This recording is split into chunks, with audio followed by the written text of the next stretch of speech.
और यही 21वीं सदी के अधिनायकवाद और 20वीं सदी के अधिनायकवाद का बुनियादी फर्क है।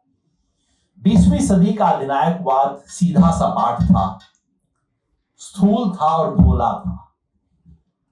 20वीं सदी का अधिनायकवाद एक आमतौर पे आर्मी की यूनिफॉर्म पहन के आता था, कई जगह पे साम्यवाद का चोगा पहन के आता था और वो कहता था कि ये लोकतंत्र वगैरह खत्म, मार्शल लॉ, सेंसरशिप, और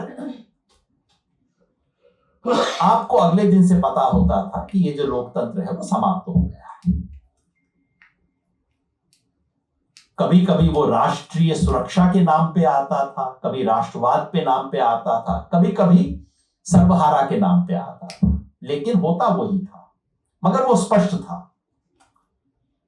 21वीं सदी में सब कुछ स्मार्ट हो गया है, अभी हमारा फोन भी स्मार्ट हो गया है और अधिनायकवाद भी स्मार्ट हो गया है।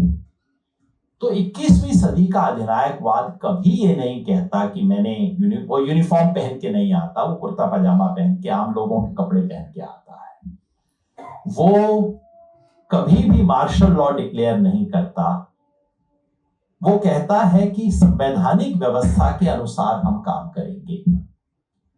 वो कभी भी सेंसरशिप डिक्लेयर नहीं करता। वो सुनिश्चित करता है कि सारा खुला मीडिया केवल एक ही बात कहेगा और वो लोकतंत्र पर कभी भी शाब्दिक प्रहार नहीं करता। वो दरअसल लोकतंत्र की पूजा करता है। और ये केवल भारत में नहीं हो रहा। आप तुर्की देखिए, तुर्की में क्या हो रहा है। आप हंगरी देखिए, क्या हो रहा है। श्रीलंका में 2 साल पहले तक क्या हो रहा था। दुनिया में आपको कम से कम 15-20 देश ऐसे मिल जाएंगे जहां लोकतंत्र के नाम पर, जहां एक व्यावहारिक रूप से लगभग अधिनायकवादी व्यवस्था है, लेकिन जहां चुनाव करवाए जाते हैं और चुनाव इतने फालतू नहीं होते जैसे चीन का चुनाव जिसको कोई देखता भी नहीं है, या रूस का चुनाव जिसमें चुनाव से पहले उसका परिणाम आपको पता है, वैसा भी नहीं होता।